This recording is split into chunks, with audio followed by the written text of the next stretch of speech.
The kids go to sleep at 9 o'clock. You don't wake up to 12 because you run crazy hours. She set aside snacks and food for the kids all week. You reaching in there, pulling out, cheese sticks and stuff like that. That's supposed to go in the kids' for you. You're complicating shit.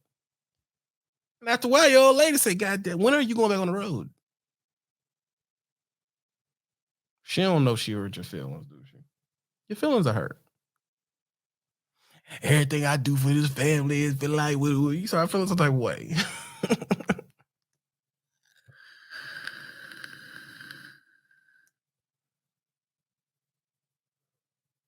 Yeah. And if y'all are wondering what day that is, that's day 3, day 4. So now you're looking for jobs harder.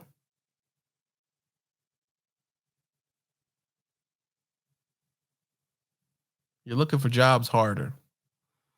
But you don't understand that you stayed in OTR so long that it is no longer a plus, that OTR experience you got. I'm about to tell y'all something that's going to hurt your feelings. Hit the gas, yeah. I'm about to drop some knowledge on you didn't know. You didn't know. OTR experience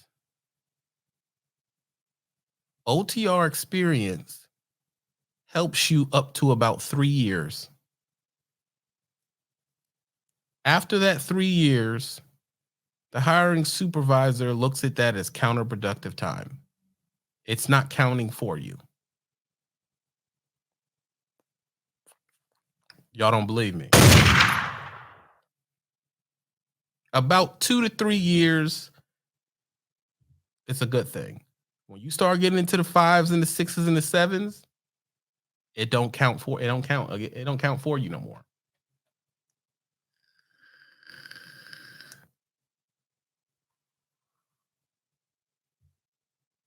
It does not count for you anymore.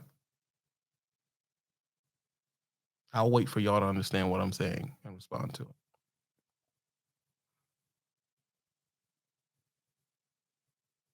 I'll wait for y'all to understand what I'm saying.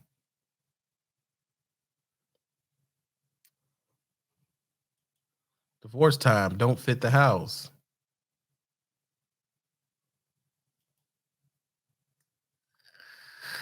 Diego says facts. And there's a reason why. Then the turn up down calls of numbers of jobs. See, you're talking to Mario knows, bro. He's been doing this for a long period of time. You think that years on the road helps you. After about 3 years, it don't look that good.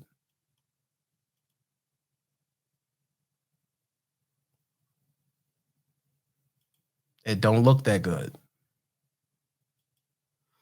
Because another thing is, OTR drivers have been here before you that have had 10, 15 years.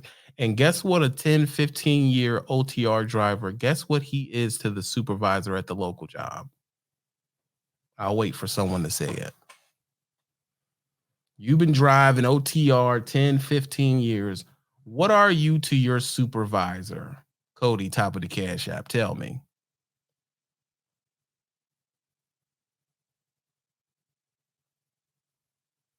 Well, we're discussing this career planning right now.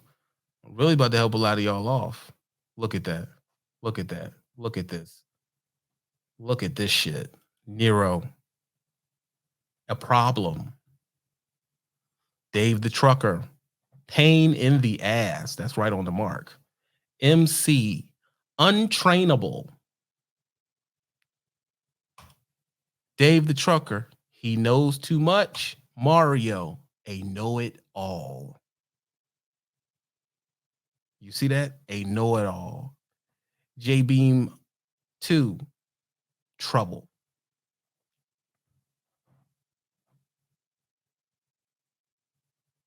Yeah. So when you go get that job, or they go get that job, they become an issue. They become a problem. The pay is not enough. They're not used to getting out of the truck that often. So they're a little bit lazier with their work. And they're trying to tell everybody they know everything because they've been driving so long.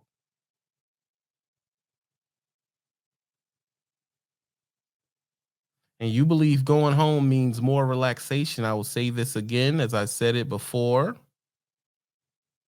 Local drivers work harder than OTR drivers. So before you go home thinking it's going to be easy peasy, it is harder work than OTR.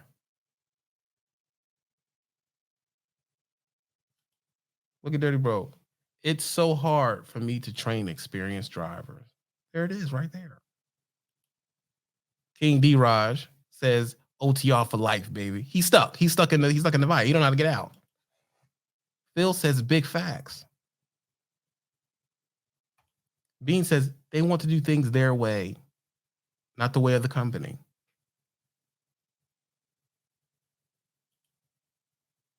You understand that?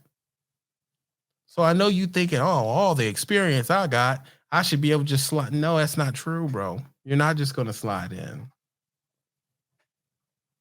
Because people have come before you and they've messed it up. That's a random, it all depends on what you do. You can say that about everything, Arm. That's a stupid comment.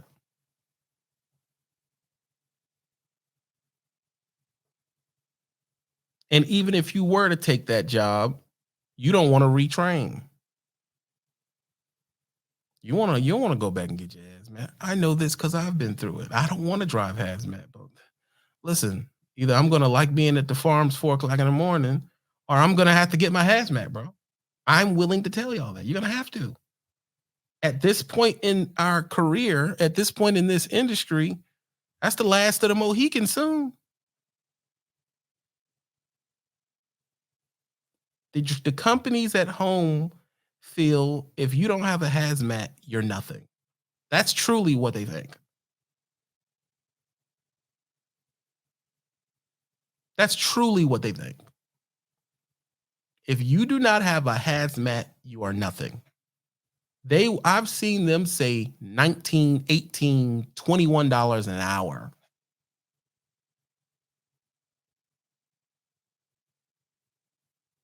And right next to that job post, it'll be with the hazmat, $32 an hour.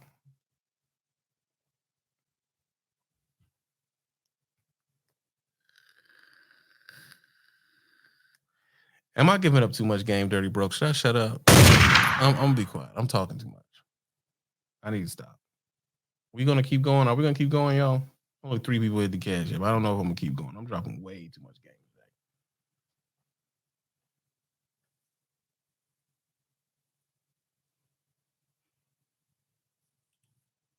Hazmat just keeps you out of Walmart. I'm looking at the farms as we speak. The farms are Mario. We keep on honestly, we trying to keep the farms on the lowsy, Mario, because they don't know nothing about the farms. We not giving them the farms, bro. Only 3 people at the cash app. We're not giving up that farm sauce. They don't even know the farm exists. Let them keep thinking it don't exist, bro. Let them keep thinking that. We're not even gonna, that's too much juice. That's too much juice.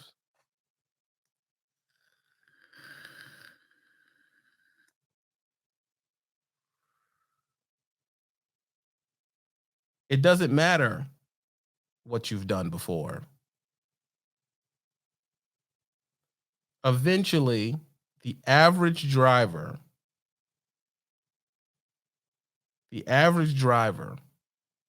needs to take heed to what Dirty Broke is saying. Because in the context of you being an average guy, not really knowing nobody, I cannot tell you a better local position than hazmat. That's just the truth, unless you're willing to deal with the farms. But the truth is, you're going to do more at the farms than you would do hauling fuel. That's the truth. You deal with a little bit more bullshit at the farms. It's relaxed, but more BS at the same time. Dirty Broke, He may go home smelling like diesel, but he don't smell like chicken entrails.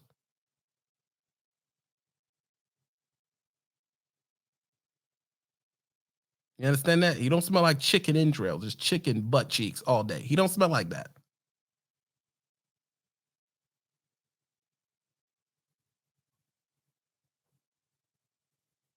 This stuff adds up.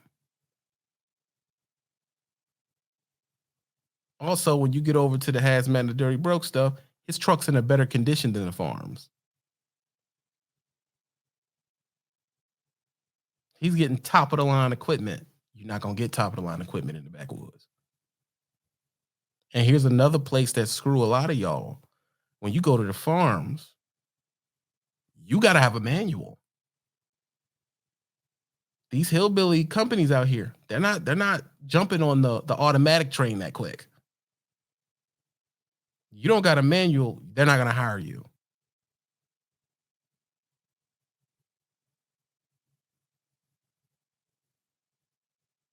You understand that? They're not gonna hire you. You got a manual restriction on your shit. Don't even look the farm's direction.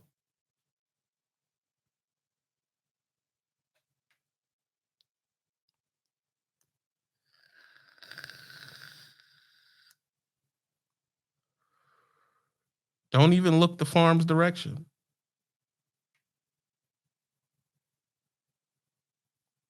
Now, these conversations that we have that actually affects the direction of your career are very important conversations because we're hashing out some of the things you may run into and you may not have to run into them over and over.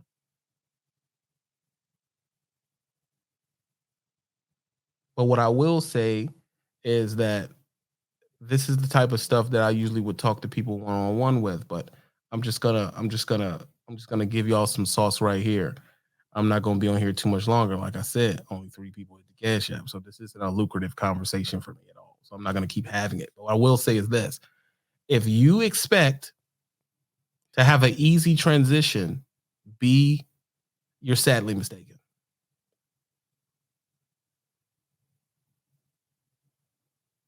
You're sadly mistaken.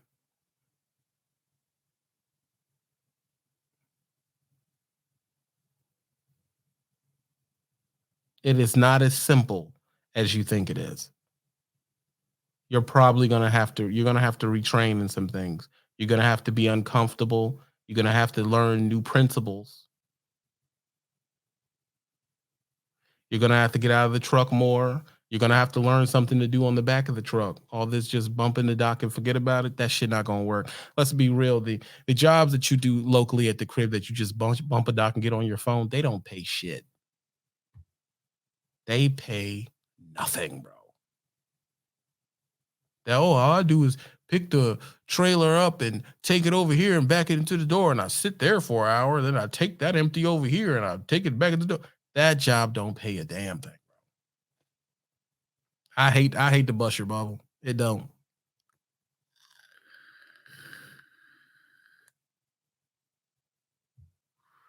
That job don't pay a damn thing, bro. Now, learning something special on the back of the truck, that pays. You know, there's tanker positions, there's, stuff like that. You know, there's tanker positions, there's a oversized position, there's equipment movement positions, there's crane positions. All of those require you to do something on the back of the truck, bro. And if you have solidified yourself in just being a dock bumper, you are about to go through a lot of pain to switch out of that lifestyle.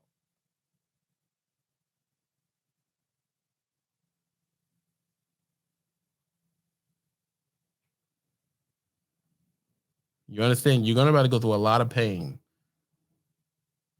And some of these jobs you gotta watch out for. You're technically a yard dog. It'll say something like shuttle. Oh, well, you're a shuttle driver. The fuck does that mean? You take the empties over here and you put the loaded trailer. It's about 10 miles in between two places. You're a yard dog, bro. That's a setup, bro. That's you're a yard dog, man. You're a yard dog.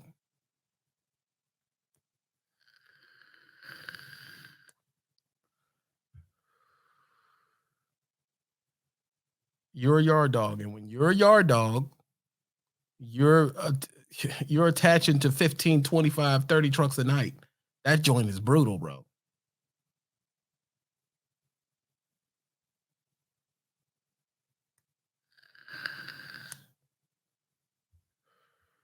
It's just a job you gonna get blown out of. You're gonna blow out. You're not gonna sit there and do it.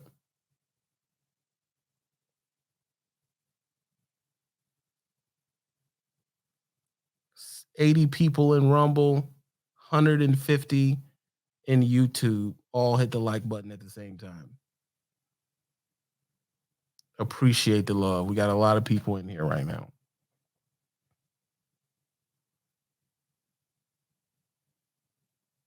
So TB, what should I do? What you should do is understand you should be looking through the jobs and trying to figure out what fits you.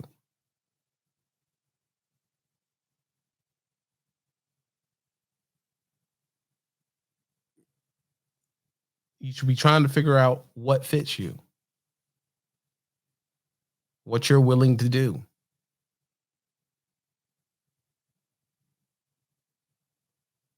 Are you willing to do hazmat? Are you willing to be a yard dog? Are you willing to be a flatbed local guy who's securing 4 or 5 times a day?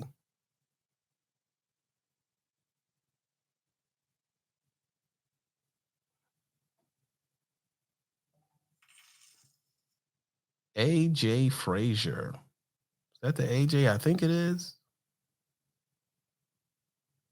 Are you willing to relocate?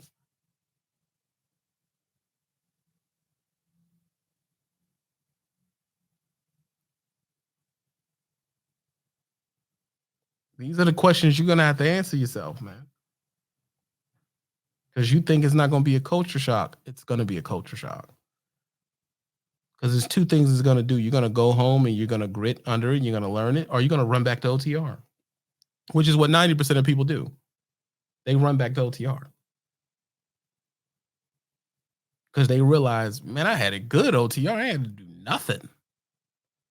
OTR is a walk in the park, bro. It's a walk in. That's why we don't leave it. It's because it's damn near handicapped at us. All I got to do is drive in a straight line, get there, post up, and watch TV. That's a good deal. That is not what's going to happen when you go home.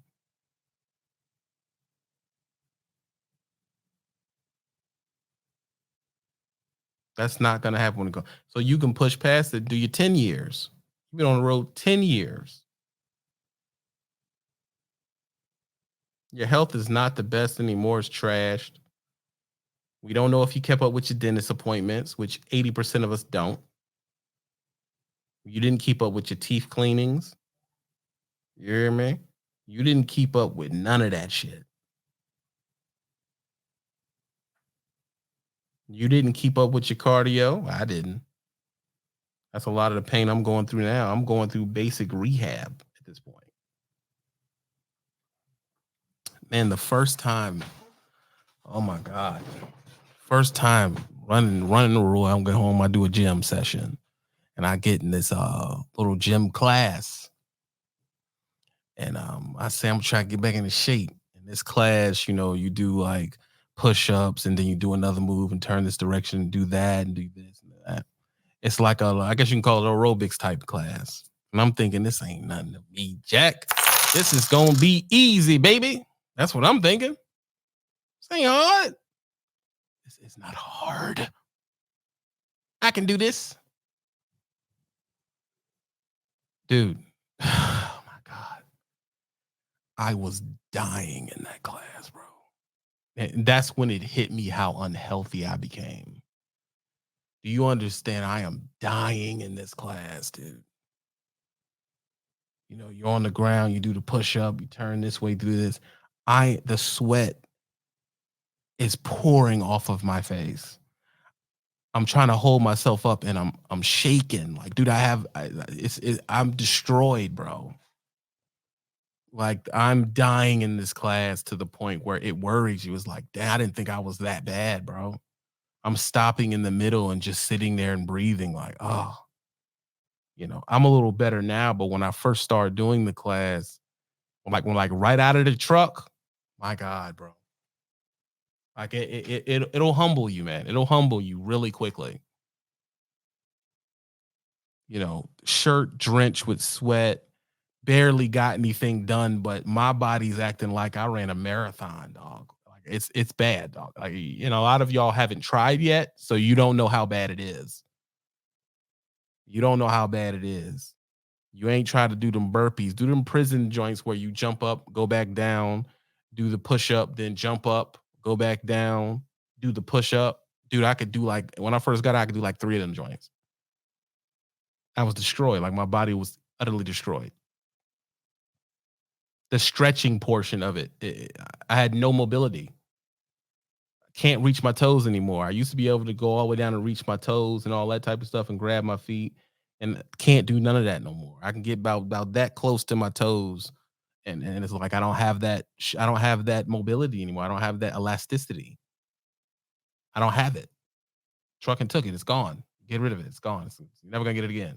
Well, you can, but that's what I'm working towards now, and I'm getting closer. I'm almost gonna touch my toes again. I can do a lot of the movements. I can get through the class barely, but before I couldn't get through 10 minutes of the class.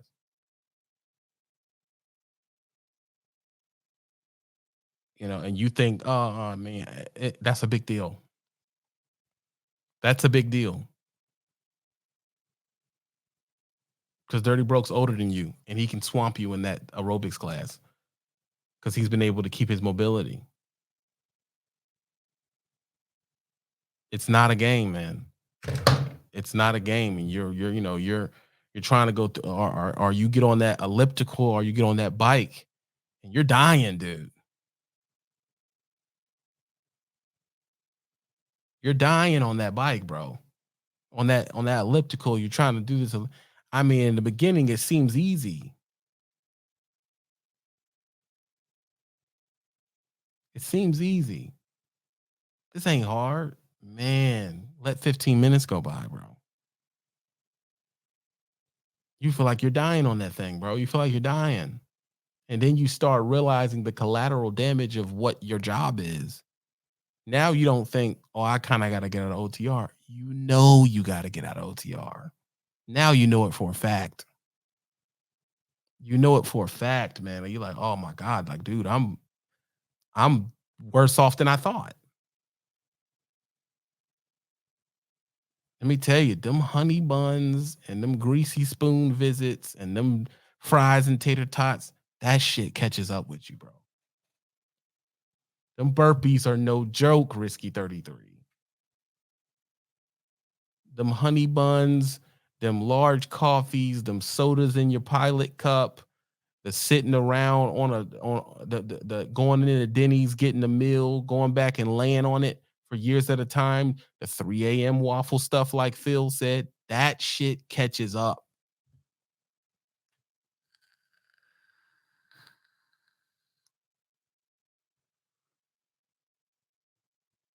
It catches up, bro. So when we have this local conversation, it's something for you to look for in the future. If you're just getting in, you need to know, bro, when are you going to get out? Because you'll get to the point about the 9 to 10 year mark. You're at the point where you need to make a decision because you're about to do unfixable damage to you. You need to make a decision right about now because it's about to start getting bad. And you can only ignore it for so long. Look at Taco Bear Studio. I can't say I disagree with them. You're basically trading money for life. That is one of the most perfect ways that could have been said. And let me tell you, man, I got a problem, bro. I'm on drugs, bro. Like I tell myself, well, I'm gonna go out this time. I'm not going A B C D F G, but I got a habit, bro. I ain't gonna lie. I got a habit, dog. Like I like Pilot honey buns, bro. I say, forget about it. I don't do coffee when I'm on a ride. I like a 20 ounce. I guess I'll tell y'all, man. Hit the gas, yeah, bro. I'm gonna tell you what my drugs is. I wake up in the morning it's about, it's about 6 in the morning. I go in, I'm tired. I like to get me a 20-ounce Red Bull, doggy. I do. I do, man. I do. And I take that Red Bull and it'd be so ice cold, bro. Big Mike, you top of the cash yet now. The big dog, only fully the cash yet. You know, and I see the Red Bull joint and I open it. And I know I don't need no Red Bull, bro. But it be so freaking cold and the can is silver and blue. And then when you take it out, it gets that little bead of condensation on it to make it look like it's on a beer commercial. Oh my God, bro. I gotta have it, bro. I gotta have it. So then I take it over to the cup machine. I put ice in there, but I only put crushed ice in there, doggy. It's a difference. It cannot be cube ice. It has to be crushed ice. And I get the crushed ice and I fill it up about halfway in a 42 ounce. You know what I'm saying? Then I top it off and I watch the Red Bull pour into the cup. You see what I'm saying? I watch the Red Bull pour into the cup and it just looks like oh my God, a slushy crushed ice. Oh my God, man. And I put you know what I'm saying? I pour it in there. You know what I'm saying? All the way to the top. I close it, get me a nice straw in that joint. I make sure I don't break no holes in the straw. You see what I'm saying? Because I can't do that. Okay. And then you know what I'm saying? Oh, that first cold hit of the drugs, bro. Oh my God, man. It's everything. And then I hit that joint. Then I say, what am I gonna eat? It's two things I'm gonna eat that I'm addicted to that are not good for you. And this is nasty. And I don't want you on eat drugs, bro. I go get me, if I'm in Love's, I go get me a chicken tortillo joint, a chicken wrap. Knock like 3 of them back. I knock 3 of them back with the Red Bull, doggy. I mix it together. I rob 3 of them back with the Red Bull. But see, after I done took that in, I need a sweet hit because I'm addicted to sugar too. So I get me like 2 honey buns just in case I get stuck in traffic. I can hit the honey bun on the Lowe's. You see what I'm saying? So I get me a honey bun. So then I drive down the street, knock off them chicken wraps, drinking my freaking. I feel great in that first 2 hours. Dave, don't bring up the Reese's, dog. Don't do it, dog. Damn. The Reese's, dog. Oh my God. But I only get the Reese's out of the refrigerator. Y'all not woke, bro. So, but anyway, I'm getting all he messing me up. So then after I eat that joint, I get a little sweet tooth hit me. You know what I'm saying? I've been driving for like 30, 40 minutes. Then I hit my freaking Reese's or I hit my honey bun, dog. And after that, I'm Gucci.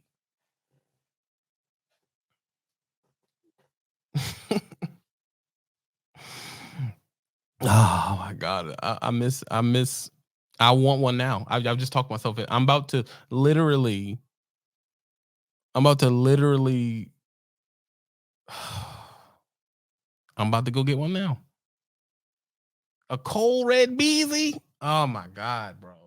I drink them in the wintertime. That's show you how I'm so addicted to Red Bulls that if I don't get one, I'll have a headache by 11 o'clock in the morning. I've winged myself off of it since I've been more local regional. Like I've winged myself off of it. I just do coffee, but you don't understand. Like you get addicted to caffeine, bro. I give you don't get a coffee today.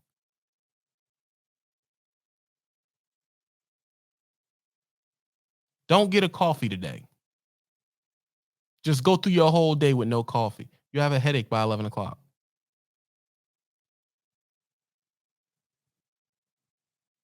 You have a headache by 11 o'clock. Forget about it. Look, Big Mike, no, he's Big Mike. Big Mike, bro. Yo, Big Mike, they don't know to put it on the tray on the dashboard, the little square part. They don't know that, bro. They don't know, man. You gotta let it heat up. It's like oh man, that thing just, man. We are hitting 382 followers on rumble.com.